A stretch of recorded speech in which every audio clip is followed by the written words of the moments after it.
The installation described seems to have several issues with NEC requirements. NEC 110.31 bone mandates that electrical equipment be installed in a neat and workmanlike manner. This means the installation should be done safely and professionally. The placement of the oil switches, as described, presents a potential safety hazard to personnel. The accessibility to all also adds to the concern about safety. NEC 300.37 requires that conductors entering a raceway must be protected against abrasion and physical damage by using bushings or approved fittings. The oil switches installation, as mentioned, apparently does not have the correct protection for the conductors.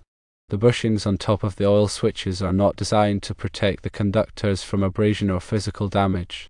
In addition to these NEC violations, the installation might also violate OSHA regulations. OSHA requires that electrical equipment should be installed in a manner that is safe for the employees. In this case, the current oil switch setup has a high likelihood of causing potential harm to the employees. Given these concerns, it is advisable to contact the insurance company and explain the situation. They may assist in getting the oil switches installed in accordance with NEC and OSHA guidelines. It's critical to adhere to the NEC, or National Electrical Code, a comprehensive set of standards and guidelines for electrical installations. Its purpose is to ensure the safety of people and property by minimizing electrical hazards. It covers a wide range of electrical topics, including wiring methods, overcurrent protection, grounding, and equipment installation. The NEC is updated every 3 years by the National Fire Protection Association, or NFPA, to reflect the latest technological advancements and safety practices. Compliance with the NEC is often required by local and national regulations. Now let's delve deeper into the specific NEC sections mentioned and why they are relevant in this context. Firstly, NEC 110.31 bone, which emphasizes the need for a neat and workmanlike manner in electrical installations. This requirement goes beyond aesthetics. It directly impacts safety and functionality. A neat and organized installation reduces the risk of accidental contact, simplifies troubleshooting, and ensures that the equipment operates as intended. In this case, if the oil switches are installed in a haphazard or careless manner, it could create several problems. For example, loose connections or improperly supported equipment could lead to overheating, arcing, or even electrical fires. Furthermore, a disorganized installation makes it difficult to identify and correct problems, potentially delaying repairs and increasing downtime. Secondly, NEC 300.37, which focuses on protecting conductors from abrasion and physical damage. This is crucial for maintaining the integrity of the electrical system and preventing short circuits or ground faults. Conductors are the pathways through which electricity flows. If their insulation is damaged, it can create a path for electricity to escape, leading to dangerous situations. Bushings or approved fittings are designed to provide a smooth, rounded surface for conductors to pass through, minimizing the risk of abrasion or cutting. In the case of the oil switches, the bushings on top must be suitable for the type and size of conductors being used. They must also be properly installed to provide adequate protection. Failing to do so could lead to premature failure of the conductors and increase the risk of electrical hazards. It's also important to consider the specific requirements for grounding and bonding in this installation. Grounding provides a path for fault current to flow back to the source, tripping the overcurrent protection device and energizing the circuit. Bonding ensures that all metal parts of the electrical system are at the same electrical potential, reducing the risk of electric shock. Proper grounding and bonding are essential for protecting personnel from electrical hazards and preventing equipment damage. Now, let's discuss the role of OSHA, or the Occupational Safety and Health Administration, in ensuring workplace safety. OSHA sets and enforces standards for workplace safety and health, including those related to electrical safety. Employers are required to provide a safe working environment for their employees, and this includes protecting them from electrical hazards. OSHA regulations cover a wide range of electrical topics, including wiring methods, equipment installation, and personal protective equipment. In the case of the oil switches, OSHA would be concerned with the potential hazards posed by the installation. This includes the risk of electric shock, arc flash, and other electrical injuries. Employers must take steps to mitigate these risks, such as providing training, implementing lockout/tagout procedures, and ensuring that employees use appropriate personal protective equipment. Now let's consider the potential implications of non-compliance with the NEC and OSHA regulations. Failure to comply with these regulations can result in fines, penalties, and even legal action. In addition, it can increase the risk of accidents, injuries, and property damage. In a worst-case scenario, non-compliance could lead to a catastrophic event such as an electrical fire or explosion. Therefore, it is essential to take compliance seriously and ensure that all electrical installations meet the required standards. The insurance company plays a vital role in assessing and mitigating risks associated with the electrical installations. Insurance companies typically require that electrical installations comply with the NEC and other applicable standards.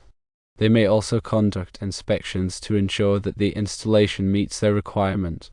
If an electrical installation is found to be non-compliant, the insurance company may require that it be brought up to code before providing coverage. In some cases, they may even deny coverage altogether. Therefore, it is important to work closely with the insurance company to ensure that the electrical installation meets their requirements and that adequate insurance coverage is in place. In summary, the installation of the 4,160-volt oil switches raises several concerns related to NEC and OSHA compliance. The lack of a neat and workmanlike manner, the absence of proper conductor protection, and the potential for electrical hazards all point to the need for corrective action. Consulting with the insurance company and engaging qualified electrical professionals is crucial for ensuring that the installation is safe, compliant, and adequately insured.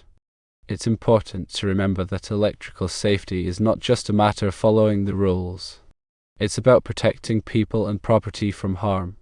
By taking the necessary precautions and adhering to the applicable standards, we can create a safer and more reliable electrical system. Now let's expand on some specific areas of concern and offer more detailed recommendations. Firstly, the accessibility of the oil switches to all personnel raises significant safety concerns. Electrical equipment operating at 4,160 volts poses a serious risk of electric shock and arc flash. Arc flash is a dangerous phenomenon that occurs when a short circuit creates an explosive release of energy. The resulting heat and pressure can cause severe burns, injuries, and even death. To mitigate these risks, it is essential to restrict access to the oil switches to qualified personnel only. This can be achieved through the use of physical barriers such as fences or enclosures, and by implementing strict access control procedures. Qualified personnel should receive specialized training in the operation and maintenance of high-voltage equipment and should be equipped with appropriate personal protective equipment, such as arc-rated clothing and gloves. Secondly, the proximity of the 480-volt three-phase lines to the oil switches also raises concerns about potential interference and safety hazards. High-voltage lines can induce voltages in nearby low-voltage lines, potentially disrupting the operation of equipment connected to the 480-volt system. In addition, if the high-voltage lines were to fault, they could energize the 480-volt system, creating a dangerous situation for anyone working on or near it. To address these concerns, it is important to maintain adequate separation between the high-voltage and low-voltage lines. The NEC specifies minimum clearances for overhead and underground conductors, and these clearances should be strictly adhered to. In addition, it may be necessary to shield the low-voltage lines to prevent induced voltages. Thirdly, the lack of protection against abrasion and physical damage to the conductors entering the oil switches is a serious violation of NEC 300.37. As mentioned earlier, bushings or approved fittings are required to protect conductors from damage. These fittings should be properly sized and installed to provide a smooth, rounded surface for the conductors to pass through. In addition, the conductors should be securely supported to prevent them from sagging or rubbing against sharp edges. If the conductors are exposed to physical damage, such as from equipment or personnel, they should be protected by conduit or other suitable means. Fourthly, the overall neatness and workmanship of the installation are critical for ensuring safety and reliability. A disorganized or poorly executed installation can create a number of problems, including loose connections, improperly supported equipment, and difficulty in troubleshooting. To ensure a neat and workmanlike installation, it is important to follow best practices for electrical work. This includes using appropriate tools and materials, carefully planning the installation, and paying attention to detail. All connections should be tight and secure, and all equipment should be properly supported. The installation should be inspected by a qualified electrical inspector to ensure that it meets all applicable codes and standards. Finally, it is important to document the installation thoroughly. This includes creating detailed drawings and specifications, as well as keeping records of all inspections and maintenance activities. Proper documentation is essential for troubleshooting problems, making future modifications, and ensuring that the installation remains safe and compliant over time. In addition to the specific recommendations outlined above, it is also important to emphasize the importance of ongoing training and education. Electrical technology is constantly evolving, and it is essential for electrical professionals to stay up to date on the latest codes, standards, and best practices. Regular training and education can help to prevent accidents, improve safety, and enhance the overall reliability of electrical systems. When selecting an electrical contractor for this type of work, it is important to choose a company with a proven track record of safety and compliance.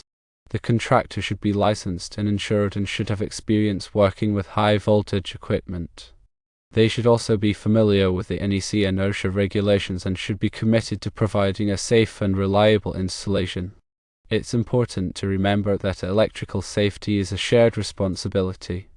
Everyone who works on or near electrical equipment has a role to play in preventing accidents and injuries. By following the applicable codes and standards, using appropriate personal protective equipment, and staying aware of potential hazards, we can create a safer working environment for ourselves and others.